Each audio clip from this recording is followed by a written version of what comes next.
Amigos de Biblia Libre, ¿cómo están? Mi nombre es Edgar Escobar. Bienvenidos a nuestro espacio Biblia Libre Prédicas, el espacio que tenemos para predicar la palabra de Dios, anunciar las buenas nuevas de salvación y el evangelio de nuestro Señor Jesucristo. Damos un saludo y una bienvenida a todas las personas que en esta mañana, a esta hora ya nos acompañan. Vamos a orar, vamos a darle gracias al Señor y comenzamos inmediatamente con la predicación de las Escrituras. Señor, te damos muchas gracias por el día de hoy, por lo que nos has permitido, por las personas que ya están en vivo viendo este video y las que lo verán en diferido. Bendícenos, háblanos y ministranos. Te lo pedimos en el nombre de el Padre, del Hijo y del Espíritu Santo.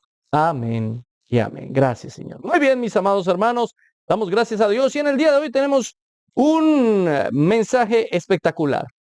Pero para eso tenemos que ver escenas del capítulo anterior. Tenemos que recordar un poco lo que hemos estado viendo.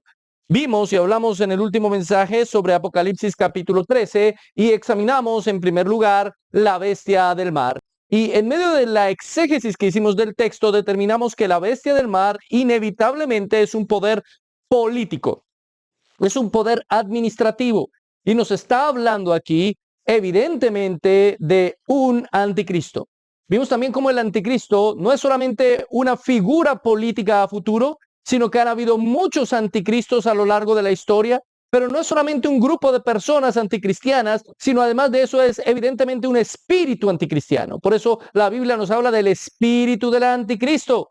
Así que Juan está revelando cómo desde la antigüedad todos los grandes imperios que aparecen en Daniel, que son profetizados precisamente en Daniel y que cayeron bajo la poderosa mano de Dios, son anticristos y sus líderes son anticristos.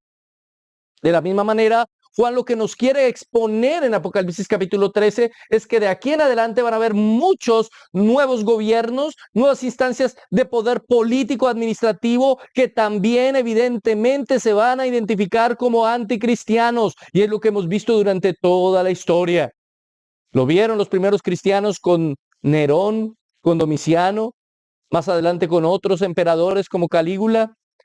Luego, en la Edad Media, incluso se pudo ver con los bárbaros y con personas que eran absolutamente contrarias al cristianismo. Pero también lo vieron nuestros hermanos reformadores con el mismísimo Papa, quien tenía un poder político más grande que cualquier rey en su época. Para nuestros hermanos reformadores, el Papa era el anticristo. Ellos evidentemente creían que el anticristo era el Papa. Y evidentemente tenían la razón. El Papa representaba un anticristianismo. Lo que él predicaba era contra Cristo, aunque se hacía pasar por cristiano. Ya en la actualidad hemos visto movimientos y líderes políticos muy poderosos, como Hitler, Stalin, Mao Zedong, etcétera, etcétera, etcétera, los cuales evidentemente manifiestan el espíritu del anticristo en ellos y son otros muchos de los anticristos de los cuales el mismo apóstol Juan, el mismo que escribió el libro de Apocalipsis, nos habla. Así que ya hemos visto cómo el anticristo ha estado, el espíritu del anticristo, desde el principio. Siempre ha estado ahí el espíritu del anticristo. Pero también Pablo nos muestra cómo estamos esperando un anticristo final, el hijo de perdición, un hombre que tendrá la manifestación de todos estos que han sido tipo y sombra de él en él mismo y será peor que todos los demás. Estamos esperando el próximo anticristo. Y le han puesto muchísimos nombres y lo han visto de muchas maneras. Sin embargo, vimos que no podemos atribuírselo a uno de ellos solamente. ¿Cómo sabemos quién es el anticristo? Bueno, seguramente el Señor nos permitirá entender en medio de todas las circunstancias mundiales que el líder mundial cumple con esas características, pero no podemos especular como hasta ahora lo hemos hecho y muchos de los que interpretan el Apocalipsis de manera especulativa y terrorífica lo intentan hacer cada día. No se necesita un Estado común europeo para que venga el anticristo a gobernar. No puedo decir que el presidente de los Estados Unidos va a ser el anticristo. Más bien tengo que decir que el anticristo personificado liderará procesos de unidad y de globalización. Y ahí es donde está la frasecita clave para poder entender a futuro esto del anticristo. La globalización es algo que no comenzó apenas hace unos años, es algo que viene desde el comienzo de la civilización. Todos los grandes emperadores han intentado ser hegemónicos en el mundo, implantar una ideología, una forma de pensar hegemónica por medio de la fuerza. Sin embargo, solamente hasta hoy es posible hacer eso. Y no necesita conquistar otras naciones o unirlas literalmente para que sean un solo país mundial, un solo gobierno mundial. No necesita eso. Simplemente por medio de su poderío económico y militar pueden influenciar y tomar su ideología como algo obligatorio para aquellos que quieran tener vínculos sociales, comerciales y económicos con alguna nación en particular. Así que evidentemente todo hoy en día pudiera estar preparado para ese hijo de perdición, para el anticristo. Todo lo que vivimos hoy en día en un mundo globalizado, como dicen algunos autores, en una aldea global, hace posible la aparición del hijo de perdición. Alguien me preguntó, ¿usted cree que ya el anticristo está? No lo sé, pero pudiera serlo. Es decir, perfectamente el anticristo podría ya estar entre nosotros, podría ya ser un líder político, podría ya tener influencia.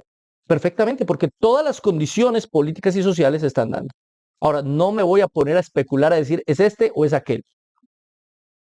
No, nuestra confianza está en el Señor. Pero después de ver al anticristo, la bestia del mar, sabemos que del mar viene el enemigo, y vimos cómo esa bestia de forma simbólica, metafórica, es pintada como una bestia aterradora de 7 cuernos, una bestia que fue herida y salió un cuerno pequeño, y todo esto es tomado de la tipología de Daniel, aunque Daniel no necesariamente, escúcheme bien, está hablando de este anticristo final, sino puede estar hablando del anticristo de su época, Antíoco Epífanes, pero todo esto evidentemente Juan lo toma de lo sucedido y de la profecía de Daniel para aplicarlo a su presente y a su futuro. Es decir, es una historia que se repite, los anticristos surgen y surgen y surgen, pero también el Señor permite que destruyamos al anticristo, que peleemos, la iglesia pelea la buena batalla. Los judíos no fueron vencidos por Antíoco Epífanes, porque luego el Señor les levantó. Y el mismo Señor causó la herida a Antíoco para que muriera, murió de una enfermedad que nadie conocía. El mismo Señor acabó con la vida de ese anticristo. El mismo Señor ha levantado a la iglesia en medio de la persecución de diferentes anticristos y líderes mundiales. Y el Señor le ha dado la victoria a la iglesia. Sin embargo, aunque el anticristo parezca muerto, no muere, revive. Y de eso es de lo que hemos estado hablando. Porque el que finalmente lo destruirá y caerá bajo sus pies es el Señor Jesucristo en su segunda venida. Ese será el final total del espíritu del anticristo. Ya no estoy hablando del anticristo como persona, sino del espíritu del anticristo. Pero luego comienza a hablarnos de un segundo personaje, una segunda bestia. Obviamente todo esto metafórico. Y es del cual vamos a hablar en el día de hoy. La bestia de la tierra. La bestia de la tierra. Apocalipsis capítulo 13, verso 11. Mire lo que dice. Después vi otra bestia que subía de la tierra y tenía 2 cuernos semejantes a los de un cordero, pero hablaba como dragón. Atención, aquí ya se presenta en pleno la Trinidad satánica. El dragón que estaba en la playa, vimos en el capítulo anterior como el que estaba en la playa no era Juan, sino desde el griego era el dragón. El dragón estaba en la playa, ve salir la bestia del mar, ahí está el anticristo, y ahora tenemos una tercer personaje que es la bestia de la tierra, y ahí completamos lo que se denomina como la Trinidad satánica. Satanás, el anticristo y el falso profeta. Satanás, el anticristo y el falso profeta. Recuerde que Satanás es un imitador. Toda la historia siempre ha querido imitar al Señor. Y eso lo hace en forma de burla, pero también para demostrar que Él está al nivel de Dios, o por lo menos para intentar que las personas crean eso. Aquí vemos revelada claramente la Trinidad, o lo que se denomina la Trinidad entre comillas satánica. Entre comillas Trinidad, porque Trinidad solo hay una, es la del Señor nuestro Dios, Padre, Hijo y Espíritu Santo. Pero aquí hay una vil y burda imitación de esa naturaleza divina. Ahora, hay algo muy importante que podemos notar en Apocalipsis 13:11, y es las características, o son las características de esta nueva bestia. Esta bestia ya no es tan aterradora como la bestia del mar. La bestia del mar se veía aterradora. Esta bestia parece un cordero, con 2 cuernitos como cordero. ¿A quién le da miedo un cordero? A nadie. Si usted ve un corderito, hay corderitos que tienen 2 cuernitos, pero son corderitos. Pero si usted ve uno con 7 cuernos, ya le da miedo. La bestia del mar. Pero si ve uno con 2, pues es normal. Esta bestia aparenta bondad, pero realmente habla como dragón. Habla como dragón. Ahora, esta bestia sale de la tierra. Es la bestia de la tierra. ¿Quién más salió de la tierra? El ser humano. El Señor nos creó a nosotros del polvo de la tierra. Ahora, esta bestia sale de la tierra, que implica que esta bestia evidentemente está saliendo, surgiendo de la humanidad. En pocas palabras, esta bestia quiere dar a entender que es humana, que representa la humanidad misma. Algunos autores hablan de que esta bestia básicamente es la ideología humanista que pone al ser humano como el centro del mundo y del universo. El humanismo siempre ha existido, es decir, el humanismo ha existido desde el jardín del Edén, desde la promesa de Satanás a Eva. El Señor sabe que si comes del fruto, serás como Dios. Ahí está la promesa del humanismo, que nosotros nos gobernemos a nosotros mismos, que nosotros seamos como Dios. Esa es la promesa de Satanás. Eso es lo mismo que quiere darnos a entender todo el tiempo, que nadie nos gobierna, que nos gobernamos nosotros a nosotros mismos. Ese es el humanismo. El humanismo ha existido durante toda la historia y tomó fuerza alrededor de del siglo XV y XVI con el Renacimiento.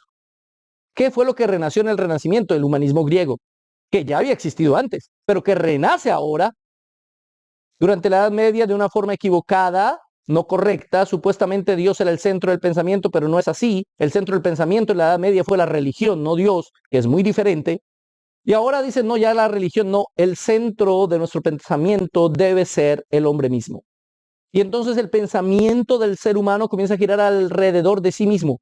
¿Qué necesita el hombre? ¿Qué nos hace felices? ¿Cómo podemos ser mejores? ¿Qué necesitamos nosotros? Dios está a nuestro servicio. Y es la misma idea que hoy en día se ha difuminado, o más bien se ha esparcido, sería el término más exacto, por todo el mundo. Las religiones existen para satisfacer las necesidades del hombre. Todo esto se va a ir profundizando y cuando veamos más profundamente a esta bestia nos vamos a dar cuenta que es claramente una bestia humanista que está queriendo poner al hombre como centro del pensamiento del mismo hombre. Ahora, solo 2 cuernos, como lo dijimos. Es un corderito que habla como dragón.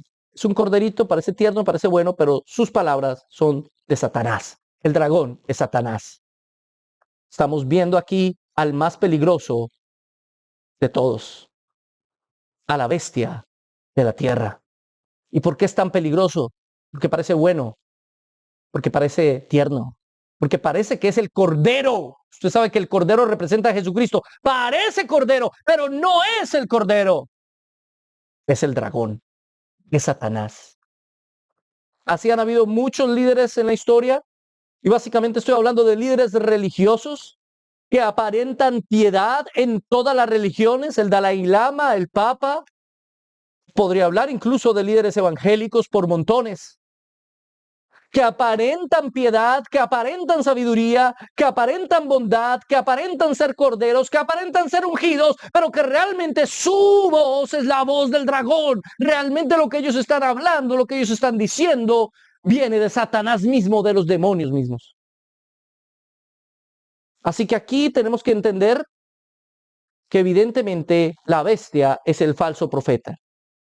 La bestia equivale al poder religioso, la bestia de la tierra.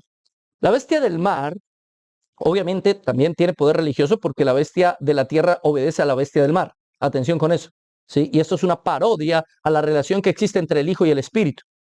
Pero la bestia del mar, el anticristo, más bien nos habla de un poder militar, de un poder a la fuerza, de un poder político, de una coacción, de un aparato de coacción del Estado.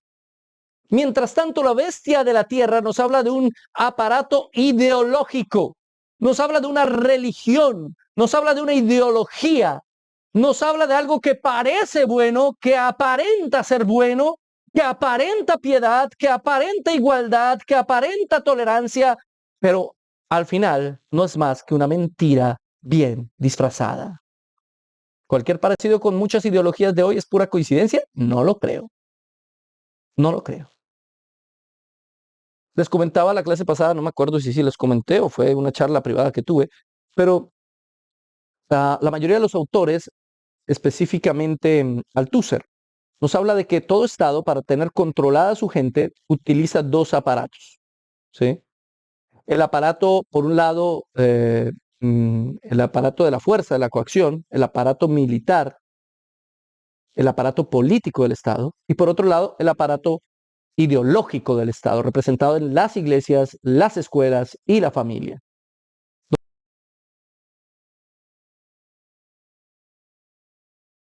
Estados, por ejemplo, los estados comunistas, el Estado chino, la comunista o el Estado comunista soviético en antaño, no solamente era que presionaran a las gentes o a las personas a la fuerza para que les creyeran, no solamente eso, no solamente es que tenían las armas sobre ellos y la coacción del Estado y la economía sobre ellos para que dependieran del Estado. No, también es que desde la escuela, desde la familia, bueno, algunos no tenían iglesia, prohibían la iglesia, así que era más fácil hacer la coacción ideológica, pues les enseñaban que estaba bien, que su líder era el gran líder, lo que hacen hoy en día en Corea del Norte.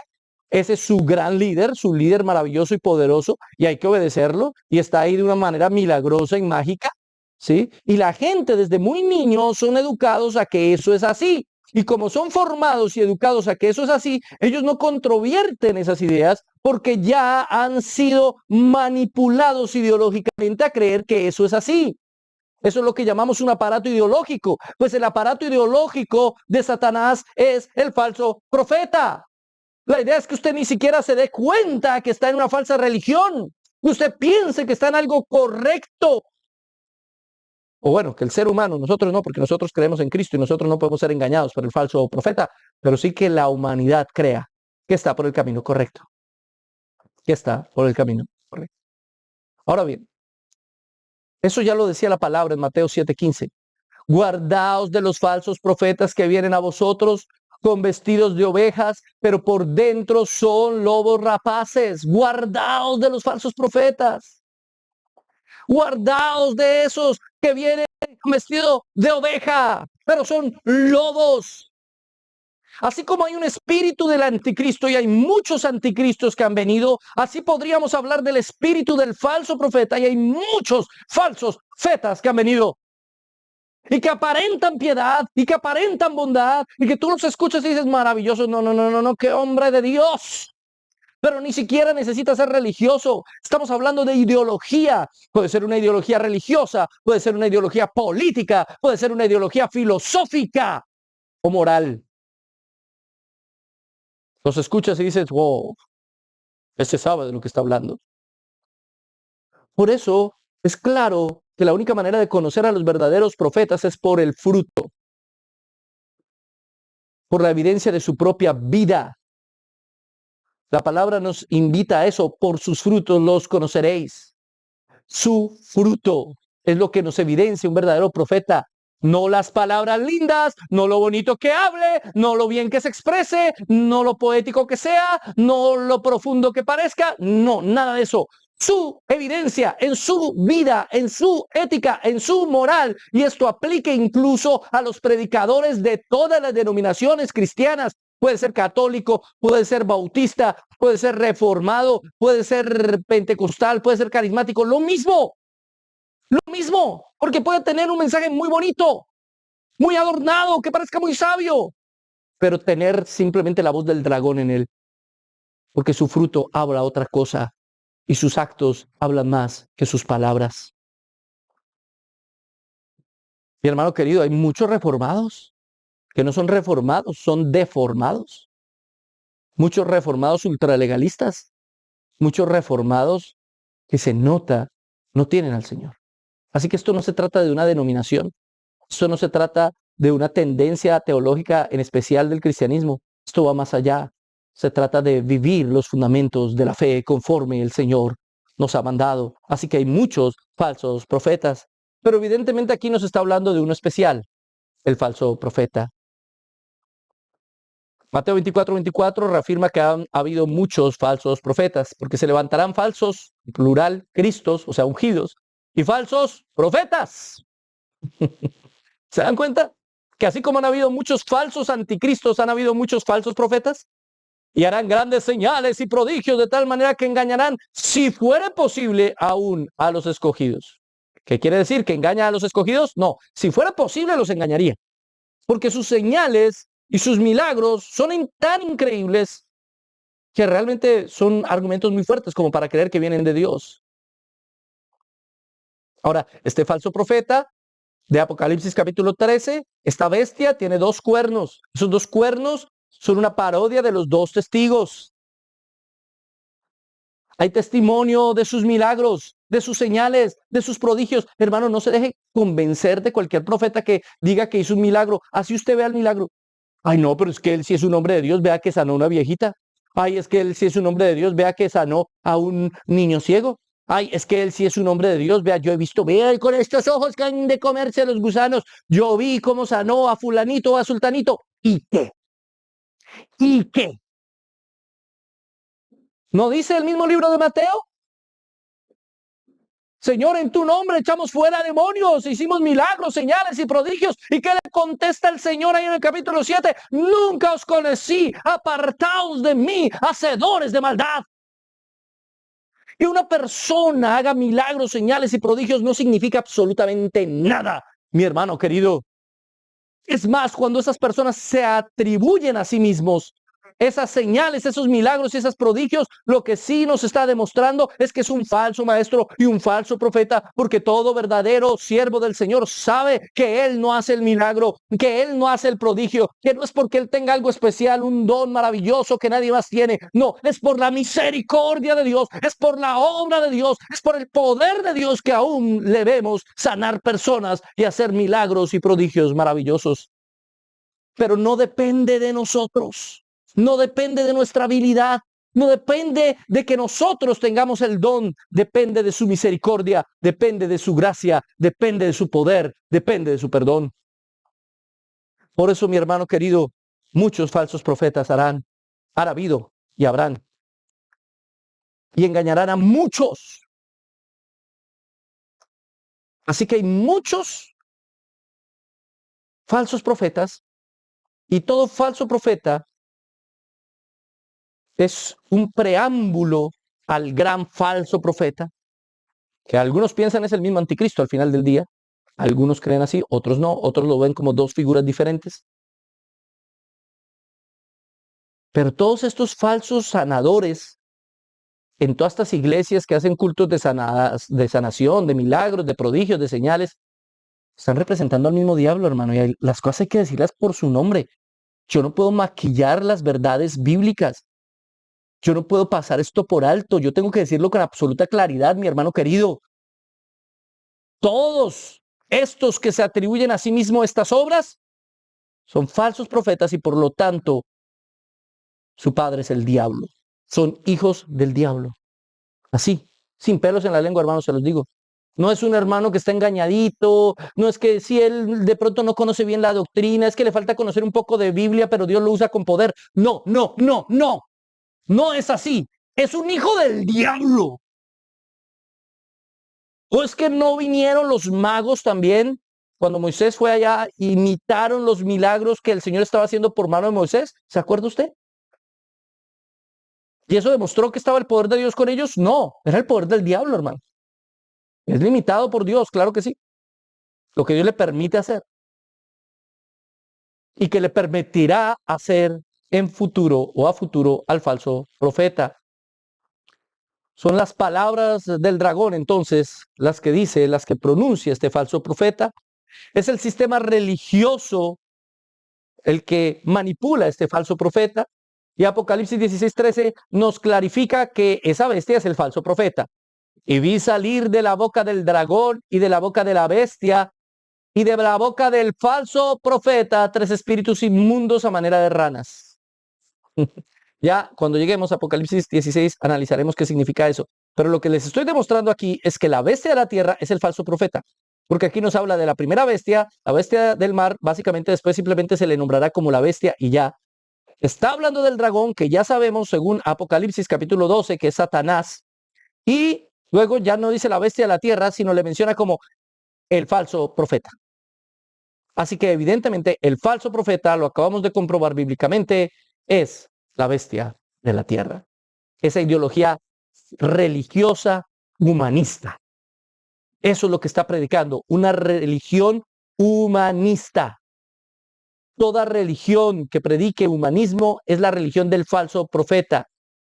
Como les dije, algunos piensan que son dos personajes diferentes, otros apuntan a que es un solo personaje. El anticristo cumple las dos funciones. Yo particularmente lo veo como dos personajes diferentes. Puede ser que no, puede ser que me equivoque, pero yo creo que son dos personajes diferentes porque evidentemente él está intentando hacer una burla de la Trinidad. Pero algunos dicen es que el anticristo parece tener ciertas condiciones religiosas, la bestia del mar. Sí, por medio del falso profeta, es lo que digo yo, es lo que creemos. Berkov señala, por ejemplo, que Daniel se refiere a la naturaleza política del anticristo y Pablo en segunda religiosa del anticristo. Y pues sí, tiene toda la razón Berkov. Sin embargo, la naturaleza religiosa del anticristo pues se manifiesta en el falso profeta. Es lo que nosotros creemos. Por eso, particularmente pienso que es un personaje distinto al anticristo que se enfoca básicamente en lo religioso. Mire lo que dice el verso 12. Y ejerce toda la autoridad de la primera bestia en presencia de ella. Se da cuenta como la bestia del mar, es decir, el anticristo, delega su autoridad a la bestia de la tierra, es decir, el falso profeta, y hace que la tierra y los moradores de ella adoren a la primera bestia, cuya herida fue mortal, o cuya herida mortal fue sanada. También hace grandes señales de tal manera que aún hace descender fuego del cielo y a la tierra delante de los hombres.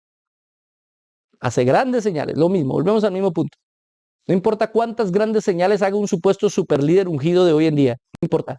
Puede ser un falso profeta, puede ser un sirviente del anticristo, así de sencillo. Esa ideología humanista la vemos hoy en muchas iglesias, donde te predican tu necesidad. Dios conoce tu necesidad, Dios necesita de ti. Todo se enfoca alrededor del ser humano. ¿Se han dado cuenta en muchos discursos de muchos de estos falsos profetas que son seguidores del anticristo, que son hijos del diablo? Discúlpenme, tengo que decirlo. Algunos me dicen, es que usted ataca a otros hermanos en Cristo. Yo no ataco hermanos en Cristo, yo ataco hijos del diablo. Es que usted está dividiendo la iglesia. No, yo no estoy dividiendo la iglesia. Ellos la están dividiendo porque son hijos del diablo. Y engañan a la gente con sus falsos milagros, con sus falsas profecías y con sus falsas enseñanzas. Yo lo que estoy haciendo es uniendo a la iglesia alrededor de la escritura, de solo la Biblia, que es lo que ellos ignoran y hacen a un lado. Por eso, para ellos es más importante su revelación, que no todo sea Biblia. Deja la Biblia a un lado. Recibe la revelación. Ya la Biblia fue revelada, necesitas nueva revelación. Todo ese discurso es un discurso humanista. Todo lo que hace el evangelio de la prosperidad es humanismo. ¿Qué necesitas? ¿Carro, casa, beca, esposa? ¿Qué necesitas? Esos cultos donde van y hacen llorar a todo el mundo y el Señor te dice, te he escogido como profeta a las naciones y eres grande y eres hermoso, el Señor te da gracias. ¿Qué es eso? ¿En qué se basan esas reuniones? ¿Cuál es el centro de esas congregaciones? El hombre y su necesidad. Pero no es eso lo que la Biblia nos enseña. El centro de nuestras reuniones, de nuestro culto, no es el hombre y su necesidad, es Dios y su gloria. Y es una diferencia total, radical, absoluta, mi hermano querido. Es para la gloria de Dios que hacemos lo que hacemos. Es para la gloria de Dios que predicamos. Es para la gloria de Dios que estamos aquí en el día de hoy. No para satisfacer la necesidad de nadie. ¿Dios satisface las necesidades de sus hijos? Sí. Pero aún si no lo hiciera, le seguiríamos adorando. ¿Puede sanar a alguno? Sí. Pero posiblemente no lo haga. Y entonces, ¿cuestiona que lo sane y no lo sane? Y aquí tengo que ser absolutamente claro. Eso es lo que predica el Evangelio de la Prosperidad. Eso es lo que predican en Lakewood. Eso es lo que predica Danilo. Eso es lo que predica Dante. Eso es lo que predica Harrigan. Eso es lo que predica Ronnie. Eso es lo que predica Cash. Eso es lo que predica Ricardo. Eso es lo que predica César. Eso es lo que predica Corson. Eso es lo que predican todos ellos. Todos ellos están predicando eso. El hombre y su necesidad. Y lo envuelven en el paquete de Dios. Y te hablan de Dios alrededor de lo que a ti te importa, que es tu necesidad. Eso es humanismo, es una ideología, una forma de pensar humanista, centrada en el hombre y en la capacidad del hombre. Cuando toda la Biblia te está hablando de Dios y lo que Él hace, el protagonista es Él. Su gloria es lo que buscamos, no satisfacer nuestras necesidades. Es una forma completamente distinta de ver el cristianismo. Ahora bien, si seguimos analizando, el verso 14 dice, y engaña a los moradores de la tierra con las señales que se le han permitido hacer en presencia de la bestia, mandando a que los moradores de la tierra que le hagan imagen a la bestia que tiene la herida de espada y vivió. Vemos algunas características, pero terminamos con el verso 15. Y se le permitió infundir aliento a la imagen de la bestia para que la imagen hablase e hiciese matar a todo el que no le adorase. ¿Qué significa eso? Bien, funciones de la segunda bestia. Desde el verso 12 hasta el verso 15 nos dice lo que la segunda bestia hace. Sabiendo lo que la segunda bestia hace, lo que el falso profeta va a hacer y lo que hacen los falsos profetas, nos damos cuenta que hay una similitud tremenda en lo que están haciendo hoy en día muchos pastores, muchísimos pastores. Muchísimos pastores son siervos de Satanás. Así lo digo, hermano. La mayoría de los pastores son siervos de Satanás. ¿Cómo decir? Sí, hermano, sí. Claro, también muchos pastores son siervos del Señor. Pero hoy en día, en este mundo que estamos viviendo, donde se aproxima cada vez más el Señor, la mayoría de los pastores son siervos de Satanás. Y entonces ¿usted no será un siervo de Satanás? Júzgueme usted por medio de la Escritura, por medio de lo que yo predico y por medio de mi testimonio, y así sabrá. Mi testimonio y lo que predico, esas dos cosas son mis testigos. Y así usted identificará si lo que yo estoy diciendo es verdad o no, y si yo soy siervo de Dios o de Satanás. Predico la palabra y solo la palabra, y mi vida es testimonio de lo que predico. Esas son las dos cosas que evaluamos para saber si alguien es o no un falso profeta. Ahora miremos las funciones de la segunda bestia. En primer lugar, tiene una función sacerdotal. La segunda bestia lleva a la humanidad a que adoren a la primera bestia. Y esto es una evidente, o más bien hay una alusión evidente a Nabucodonosor en el libro de Daniel, cuando hace una imagen y busca que todos le adoren, y hay un grupo de personas que son evidentemente Sadrach, Mesach y Abednego, Ananías, Misael y Azarías, que se oponen a adorar la imagen de Nabucodonosor, y sonaba la trompeta y ellos no se postraban y no adoramos esa imagen y no la adoramos. Entonces los mando al horno de fuego, pues mándenos al horno de fuego. Y tomó 3 hombres, o no, creo que fueron 2, hombres grandes, y los lanzan al horno de fuego. Y después esos hombres mueren incinerados. Pero después Nabucodonosor mira de lejos el horno de fuego y ve que ya no hay 3, ya no están solo Ananías, Misael y Azarías, sino hay un cuarto hombre que parece hijo de los dioses. El Señor estaba protegiéndolos en medio del fuego y de la tentación. Todo esto de que la bestia lleve a los hombres a adorarle estaba tipificado ahí. Siempre lo que ha querido Satanás es que le adoren. Él es un ególatra. Él quiere ser el centro. Cuando usted es ególatra, cuando usted quiere ser el centro de todas las cosas, cuando usted quiere todas las miradas encima suyo, cuando usted quiere, véanme, yo sé cantar, yo sé predicar, yo soy inteligente, véanme, soy más guapo que los demás. Cuando usted está así, hermano, está evidenciando el carácter del diablo, no el carácter de Cristo. Nosotros no tenemos que hacer que las personas nos miren a nosotros, tenemos que hacer que las personas miren a Cristo, puestos los ojos en Jesús, el dador y consumador de la fe. Pero el diablo busca eso, busca adoradores que lo adoren a Él, que le exalten a Él. Quiere que le suban el ego. Pero como nadie, o bueno, tampoco nadie, pocos van a hacerlo. Porque hoy en día ya hay cultos a Satanás y hay gente que adora a Satanás. Bueno, siempre ha habido gente que adora a Satanás, pero generalmente Satanás no decía soy Satanás. ¿Sí? Generalmente se oculta, como dice la Escritura misma, en ídolos, en falsos dioses. ¿Sí? Se oculta en imágenes de diferentes religiones y así busca ser adorado. Porque cuando alguien adora una imagen que no es obviamente la imagen de Dios, pues ¿a quién está adorando? Al diablo que está detrás de esas imágenes. Por eso muchas de esas imágenes también supuestamente hacen milagros y señales, y usted los ve llorando o ve que sale sangre de una de estas cosas. Usted dice, wow, increíble, Dios está ahí. ¿Será Dios o será una de las grandes señales mágicas y poderosísimas de los falsos profetas? Es que es el diablo el que está detrás de eso. ¿Por qué? Porque desvía la mirada suya de la Biblia a la señal, a la imagen, al objeto, al fetiche, al ídolo. Lo desvía usted de mirar al Dios de la Biblia a mirar al ídolo. Por eso sabemos que es obra de falsos profetas, que es obra del diablo, del maligno. Esa es la función del falso profeta, llevar a todos estos ignorantes a que le adoren al dragón, aun cuando piensan que le están adorando a Dios. Muchos de estos, en muchas de estas iglesias evangélicas, católicas, ortodoxas, lo que quiera usted, piensen que están adorando a Dios y mentira, que están adorando es al diablo, hermano. Están adorando es al diablo. Usted recuerda cuando el pueblo de Israel sale de Egipto y Moisés va a recibir la ley y Josué se queda a la falda de la montaña, sí, del monte, y el pueblo desesperado dice, bueno, ¿qué hacemos? Nada que vuelve Moisés. ¿Qué les parece si hacemos un ídolo y le adoramos? Y toman los arcillos y todo el oro que tenían y construyen un becerro de oro y le adoran. Y dice la escritura que proclamaron fiesta a Jehová, es decir, al Señor Dios.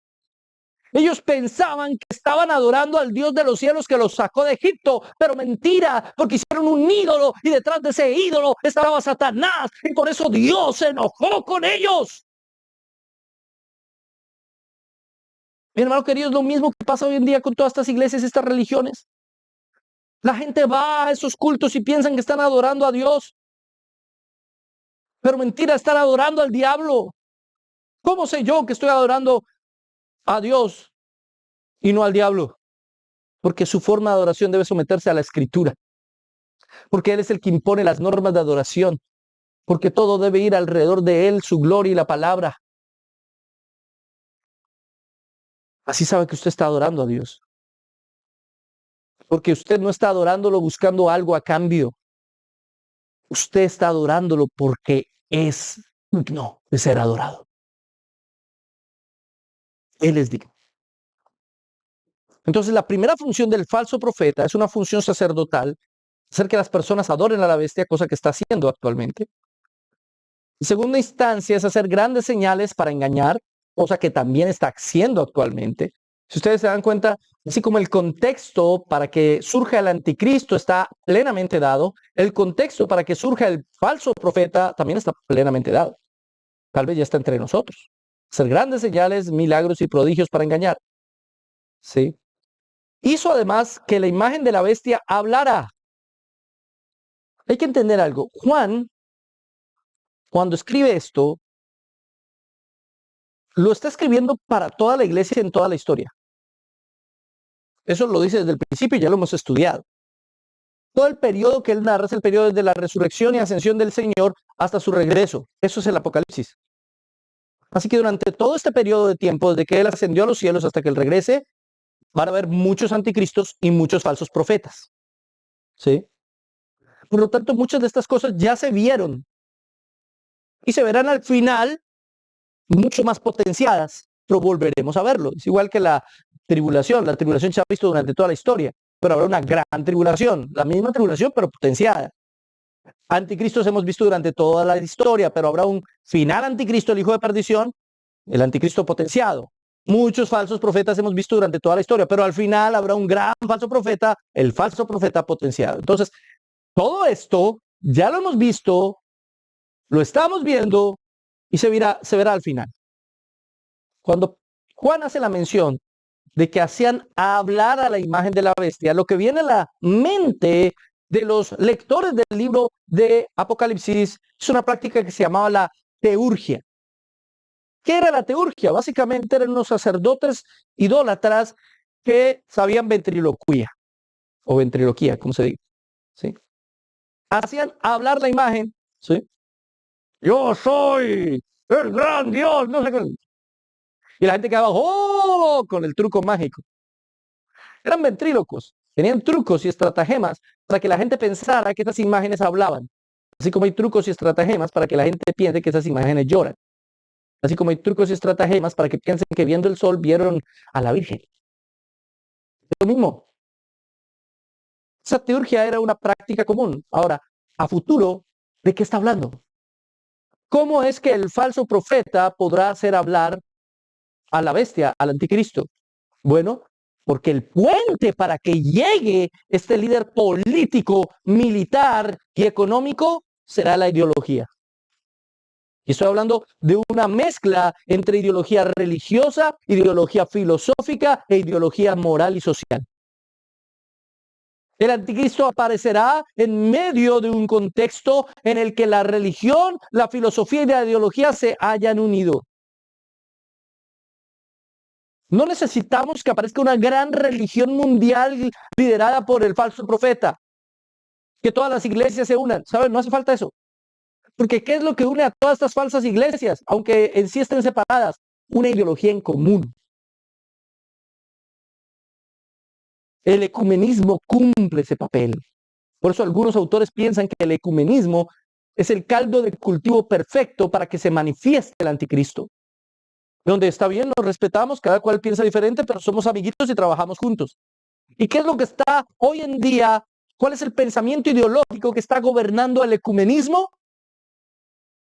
Pues la ideología de género. La mal llamada ideología de género. Entonces ya vemos una gran cantidad de iglesias presbiterianas, luteranas, incluso en la iglesia católica, aceptando. ¿Qué tienen en común ellos si tienen toda la doctrina diferente? Pues que todos están aceptando la inmoralidad y el pecado. Y te lo pintan como un mensaje bueno, moral.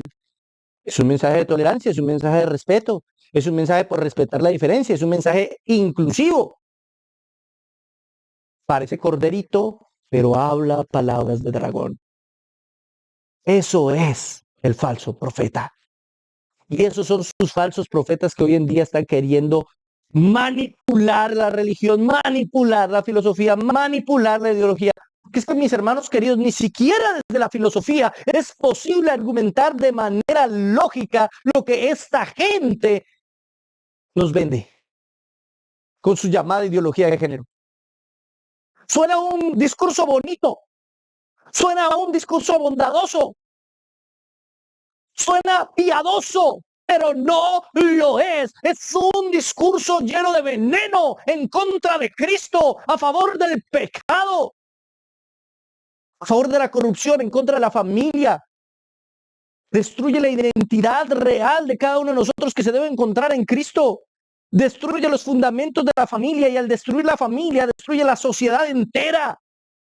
Nos lleva a buscar ídolos y no al Señor. Ese es el papel del falso profeta. Por lo cual estoy convencido que el falso profeta se apoyará en el ecumenismo y se apoyará en todas estas ideologías modernas, como la ideología de género, para allanar el camino para el anticristo. Así como el profeta Juan, el Bautista, el más grande de los profetas, el último de los grandes profetas de oficio, ¿sí?, allanó el camino del Señor, preparó el camino del Señor. Así el falso profeta prepara el camino para la venida del anticristo. Ahora, el anticristo es un imitador, mi hermano querido, igual que el falso profeta. Mira lo que dice el verso 16. Bueno, antes de eso, es un imitador. Estaba en el verso 15. Recuerde que a la bestia del mar lo hieren, pero él parece resucitar. ¿Se da cuenta la imitación? Está imitando a Cristo, que fue herido, molido por nuestros pecados, muerto en la cruz del Calvario y resucitó. El anticristo hace lo mismo. Parece que lo destruyeron, parece que lo acabaron, parece que nosotros como iglesia predicando la palabra de Dios lo vencimos, pero él resucita. Ha resucitado durante toda la historia. El humanismo ha resucitado durante toda la historia. La ideología basada en el hombre, en el pensamiento del hombre, donde el hombre es el centro, resucita cada vez que lo intentamos destruir. Cada vez que queremos darle la gloria a Cristo. Parecía que los reformadores en el siglo XVI habían destruido por completo el humanismo y sin embargo la mayoría de las iglesias que hoy surgieron y que hoy son consecuencia de la reforma protestante, hoy son más humanistas que el mismo catolicismo romano. Parece que lo destruimos, pero solamente está herido. Parece que tomamos la espada del Espíritu, porque él dice que era una herida de espada. Parece que tomamos la espada del Espíritu y lo vencimos, pero mentiras que revive. Y por eso las personas dicen, no, esta es la verdad. El humanismo es la verdad. ¿Se dan cuenta que estoy haciendo una interpretación simbólica del asunto? Porque es que no está hablando de dragones, no está hablando de bestias, no está hablando de cuernos, no está hablando de corderos. Todo eso no puede ser literal. ¿Y qué en el texto me dice que la herida que sufre la bestia del mar es literal? Y no nos está hablando también simbólicamente, precisamente, de la herida que nosotros, cuando predicamos con la espada del Espíritu, le producimos a toda la ideología anticristiana. Por eso creo que todo esto es simbólico. Y cuando aparezca ese gran líder, seguramente también aparecerán los siervos del Señor a predicar la palabra correctamente y parecerán vencerlo y derrotarlo. Y sin embargo, el falso profeta le dará vida de nuevo. Argumentativamente, seguramente. Por medio de sus señales o milagros, no lo sé. Por medio de su ideología, convenciendo a la gente por medio de palabras, vanas palabrerías y huecas filosofías. Y como todo esto es simbólico, pues tenemos que decir que lo que aparece en el verso 16 también. Porque no hay nada en el texto que nos diga, pasamos de algo simbólico a algo literal. No, no lo hay. Mira lo que dice el verso 16. Y hacía que a todos, pequeños y grandes, ricos y pobres, libres y esclavos, se da cuenta que acá hay tres parejas de dos, pequeños y grandes, ricos y pobres, los pobres también. Eso es un dato de vital importancia. Libres y esclavos, a todos. Se les pusiera una marca en la mano derecha o en la frente. Si hasta aquí todo es simbólico, ¿qué nos hace pensar que esta marca es literal? ¿No será también una marca simbólica? Ahora, esta marca es una burla al sello del Espíritu Santo. Ya vimos anteriormente cómo el libro de Apocalipsis nos habla de que el Señor selló a los 144,000 en sus frentes. Tenían el sello del Señor. Pero ahora aquí está la marca de la bestia. Y hay una diferencia entre un sello y una marca. Un sello es imborrable. Tienes el sello, está sellado para siempre. Pero la marca se puede quitar. La marca nos habla más bien como de un tatuaje, mientras el sello nos está hablando de algo totalmente impreso en la piel. Cuando hablamos del sello, se nos viene a la mente cómo sellaban a los animales, ¿sí? Con un hierro incandescente, y eso ya no se quita. Pero cuando nos habla de la marca, nos está hablando de otras cosas que ya vamos a explicar. Así que, de cierta manera, mi hermano querido, todo aquel que no cree en Cristo, pues está marcado con la marca de la bestia. Hermano, la marca de la bestia ya está aquí. Ya está aquí hace muchos siglos. Recuerden que este mensaje tiene que ser aplicable a todas las iglesias en todo el tiempo, desde la ascensión de Cristo hasta su segunda venida. En ese sentido, ya aquellos que servían al Estado y que servían a todo el sistema anticristiano y a esos falsos profetas, ya estaban marcados con la marca de la bestia. Pero al predicarle la palabra de Dios, el Señor hacía que estas personas nacieran espiritualmente y por lo tanto eran sellados con su espíritu y ya nadie les podía quitar. Ya se les quitaba la marca, se les borraba la marca de la bestia y eran sellados con el Espíritu Santo. ¿Por qué digo todo esto? Porque alrededor de esto hay una cantidad de especulaciones que son hasta graciosas, hermano. Hasta graciosas. Múltiples teorías. Que la marca de la bestia es un PC, porque se ponía en la mano derecha y en la frente, como el PC con el mouse. Oh, sí. Que no, que la marca de la bestia es el celular, porque lo tenemos en la mano derecha y en la frente para mirar la pantalla. Oh, sí, es el smartphone. No, que la marca de la bestia es un microchip que nos van a poner debajo de la piel. Si no pasamos el microchip, no podemos comprar ni vender. Lo mismo decían de las tarjetas de crédito. Las tarjetas de crédito las tenemos, no podemos comprar ni vender sin ella. O sea, esa es la marca de la bestia. Sí. Otros dicen, no, es la vacuna que nos pusieron hace unos años. Ahí estaba la marca de la bestia. Y salía Rudy Gracia a decir, yo no me voy a dejar marcar, yo no me voy a dejar vacunar. Todo eso se lo inventó Bill Gates. Con unas teorías, hermano, especulativas, ridículas, que no son dignas de un verdadero predicador de la palabra de Dios. Y ahí en un video que hicieron en un live con Arrázola y la esposa, ay, sí, yo no me dejo vacunar, sí, yo tampoco. ¿Y cuántos fanáticos no murieron por eso? Ahora usted puede estar en contra, como quiera, pero lo que sí le voy a desmentir es que eso sea la marca. Eso no es la marca. La marca es algo mucho más profundo. Examinando el texto, vemos que todo el texto es simbólico, por lo tanto la marca no puede ser una marca literal, mi hermano. La marca está haciendo referencia a Deuteronomio 6:8. Y las atarás como una señal en tu mano y estarán como frontales entre tus ojos, la mano y la frente, entre tus ojos. ¿De qué está hablando Deuteronomio 6:8? De la palabra de Dios, de la ley de Dios, del mandamiento de Dios. Esto era lo que hacían los judíos para comportarse conforme a la ley del Señor. Se ataban la palabra a su mano y a veces se ponían un pedazo de madera aquí en la frente donde estaba la palabra de Dios para recordar lo que tenían que hacer. En la mano y en la frente. Lo que nos está hablando es de una serie de personas comprometidas con una manera de vivir, pensar y actuar.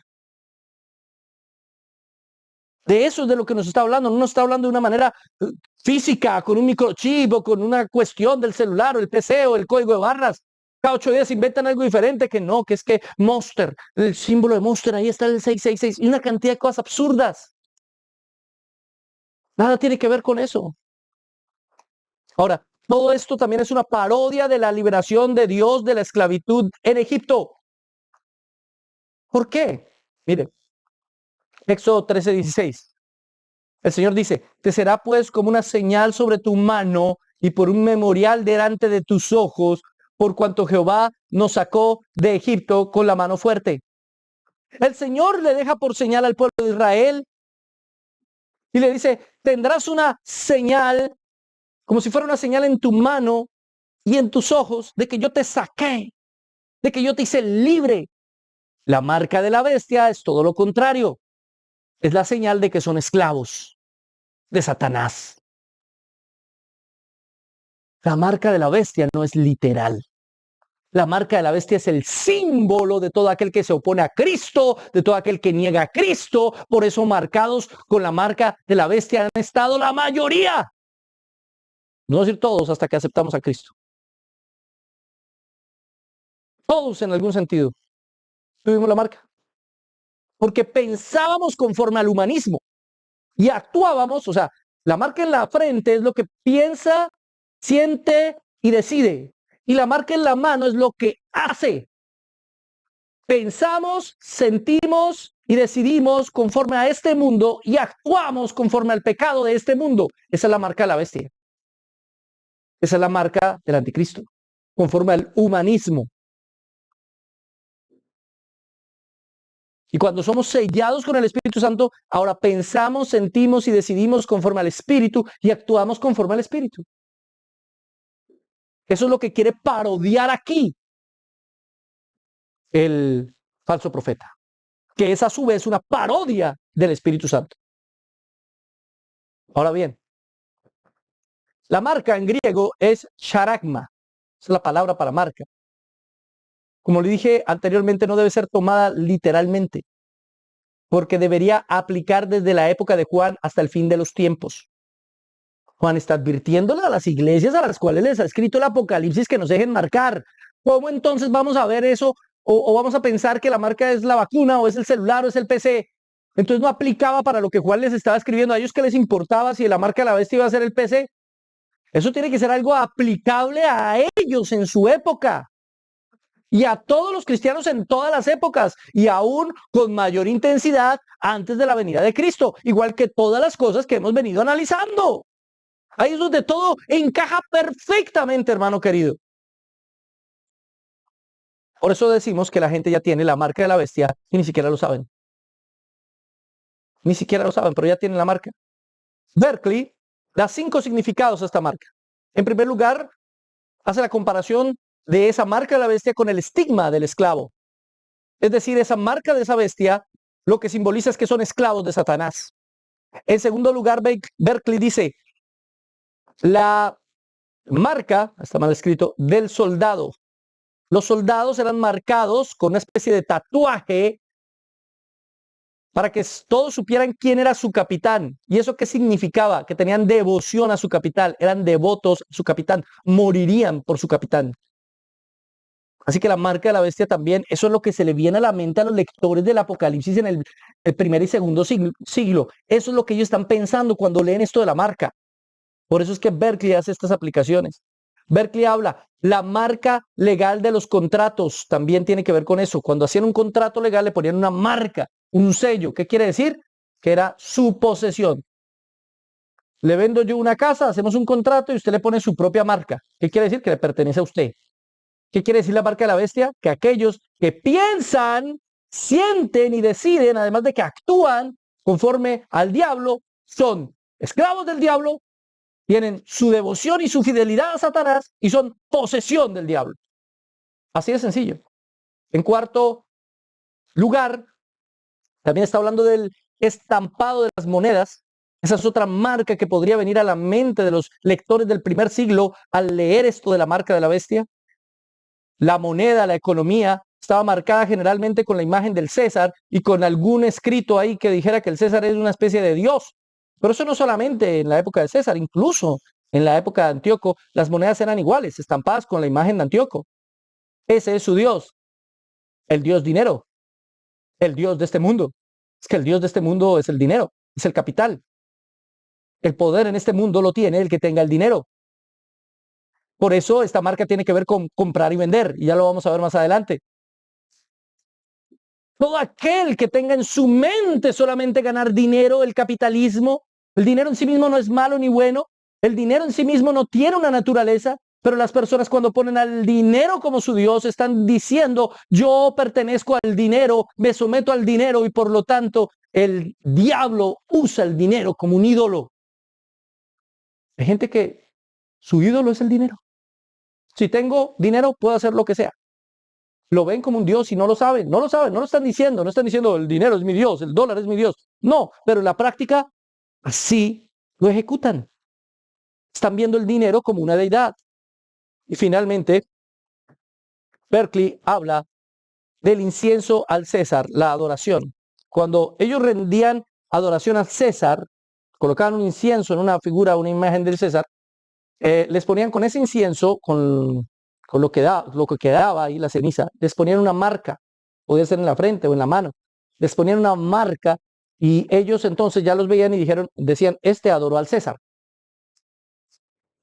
Esa marca habla de adoración. Entonces estas son 5 condiciones de las cuales fácilmente, según el contexto histórico en el cual escribió Juan, nos habla la marca y que también nos habla hoy en día.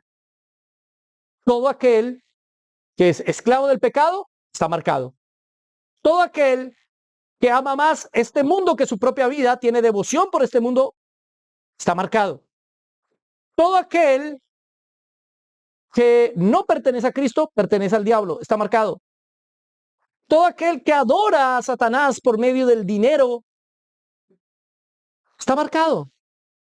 Todo aquel que le rinde homenaje y culto a cualquiera que no sea Dios, está marcado.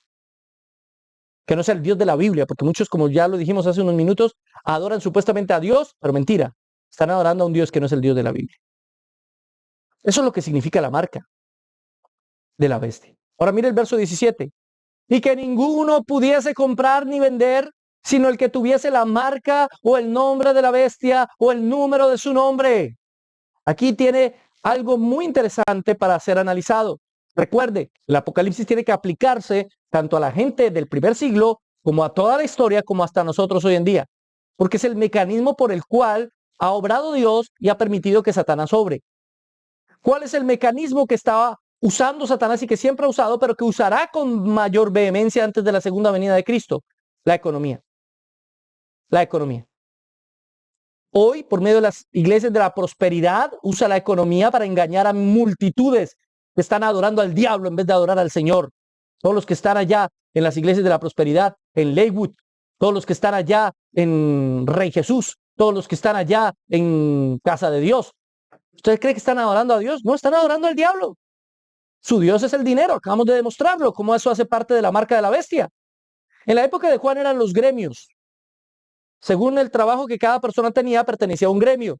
Si no pertenecía a un gremio, no tenía capacidad económica, ¿sí? Era difícil que consiguiera trabajo.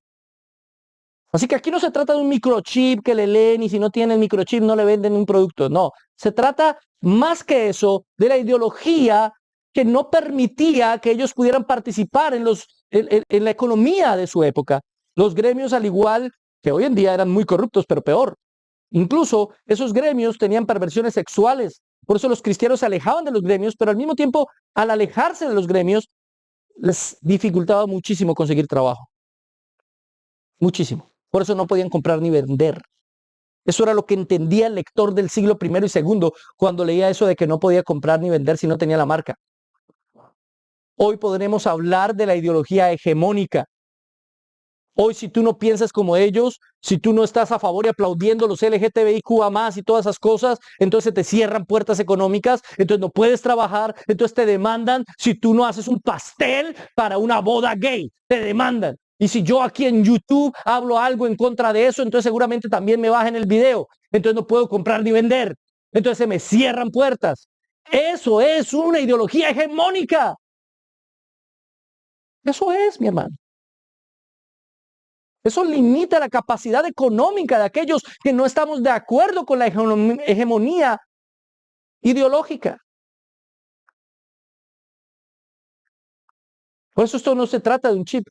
Eso se trata de la limitación que hace el poder militar, el Estado, la bestia del mar, el límite que nos pone a nosotros de desarrollo económico y eficaz, porque no creemos en lo que ellos quieren que creamos, porque no adoramos a la bestia, porque no le servimos a Satanás.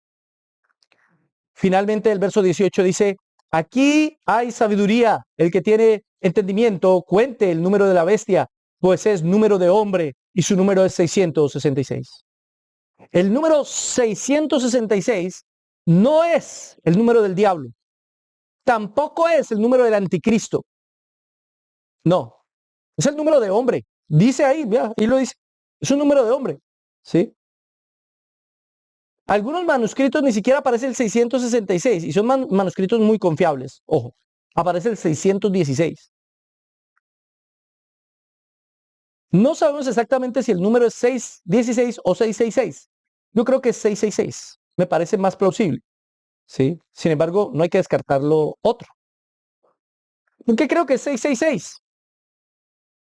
Cuando usted ve la estatua que Nabucodonosor hizo, Daniel capítulo 3, verso 1, las medidas eran 60 por 6. 666. Uno ve las medidas de la estatua y uno dice, son medidas bien raras, porque parece muy larga, pero muy angosta. ¿Sí? Cuando usted lo pasa a las medidas de aquella época, da 666. El 6 es el número del hombre porque el hombre fue creado al sexto día. Esto no tiene que ver con todo eso que andan viendo por ahí de marcas y los de cayendo en desgracia que se tatúan el 666. No, esas son tonterías, son bobadas, son mitos. Esto tiene que ver con algo mucho más profundo. El 6 nos indica imperfección. El 6 es el número del hombre. Al sexto día fue creado el hombre. Es el número del humanismo. Es lo que he venido predicando desde el principio de este mensaje. Es el humanismo. Es el hombre como el centro. El 666 nos habla de eso, de la ideología humanista, del hombre como el centro. 666. El 6 nunca va a poder ser el 7. El 7 es perfección. El 7 es plenitud. El 7 es el Señor. El 6 es imperfección. Ese es el número de la bestia. El humanismo, centrarnos en el hombre y no en Dios, en el hombre y su necesidad y no en Dios y su gloria. Por eso la marca de la bestia está presente en las iglesias evangélicas que predican un humanismo y al hombre como el centro. Mientras Rudy Gracia está predicando allá en contra de la vacuna, él está siendo usado por Satanás para predicar un evangelio diferente, un evangelio humanista, el 666. Su boca parece boca de cordero, pero sus palabras son de dragón. Y así con todos esos falsos profetas. Igualito. Puedo decir exactamente lo mismo. Perdóneme que me emociona a veces. Ahora, el simbolismo del 666. En primer lugar, imita la Trinidad, pero ya no de Dios. 777, perfección, perfección, perfección. No, es una Trinidad humana. 666. Es una religión centrada en el hombre, como la religión moderna, la religión actual. se centra en el hombre y su necesidad y no en Dios y su gloria.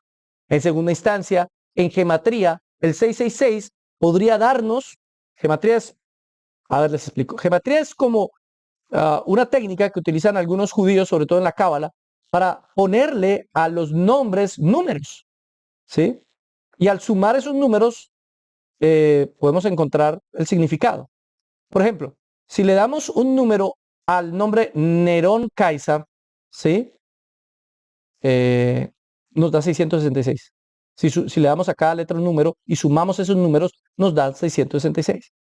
Así que es posible que ese haya sido el significado. O sea, es posible que Juan está hablando de Nerón. Claro que sí, porque Nerón era uno de los anticristos.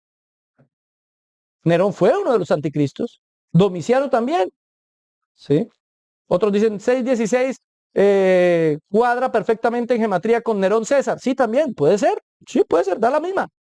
Pero eso no quiere decir, como dicen nuestros amigos preteristas, que todo eso ya se cumplió y que no se va a cumplir a futuro. Porque como lo vimos, el Apocalipsis, lo repito, es la historia desde la ascensión de Cristo hasta su segunda venida. Así que sí, se cumplió en el pasado, pero eso no quiere decir que no aplica al futuro.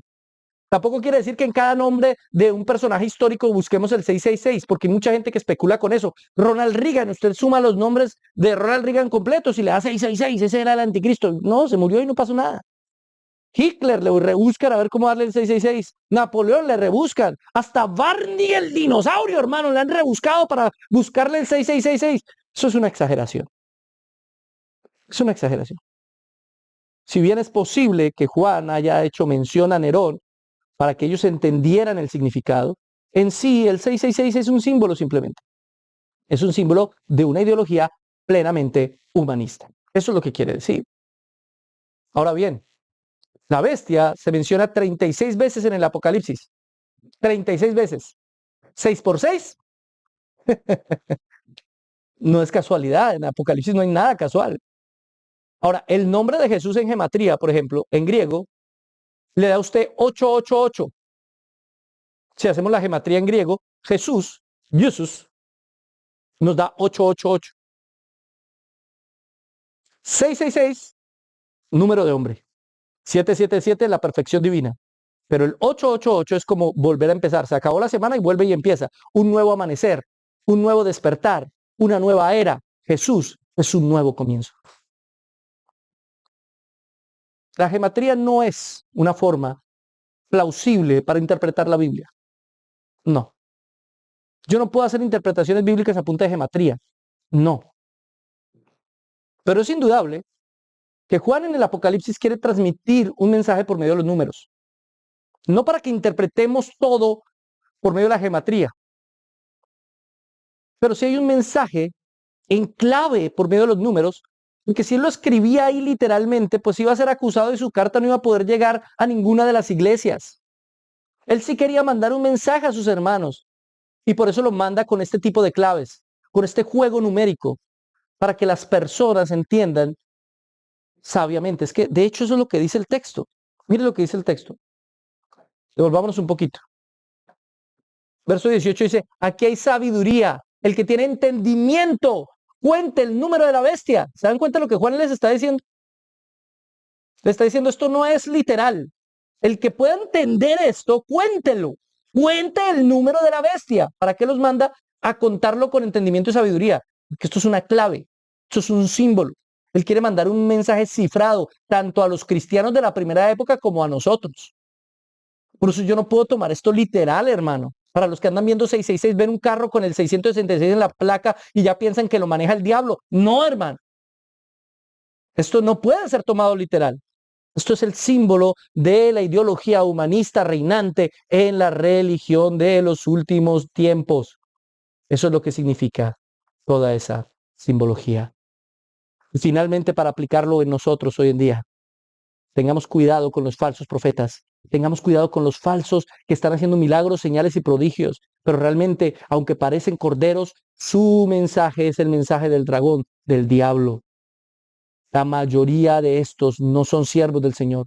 Aquí tú tienes dos bandos, no hay un tercer bando. O eres hijo de Dios y predicador del cielo, o eres un hijo del diablo y predicador del infierno. No hay términos medios, no hay un medio, no hay uno que está un poquito confundido. Si bien todos tenemos errores en las cosas fundamentales y de fe, en las maneras en la que interpretamos la adoración, cómo el Señor quiere ser adorado y glorificado, en eso, mi hermano querido, no hay negocio. O vas a la iglesia a adorar a Dios, o vas a la iglesia a saciar tus necesidades.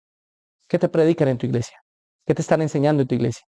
¿Habrá un falso profeta en tu iglesia? Interprétalo con Apocalipsis 13 y me cuentas. Amado Señor, te damos muchas gracias por este mensaje que hemos compartido en el día de hoy. Bendícenos, háblanos e instrúyenos. Te pido con todo el corazón que llegues a los corazones de mis hermanos en el nombre del Padre, del Hijo y del Espíritu Santo.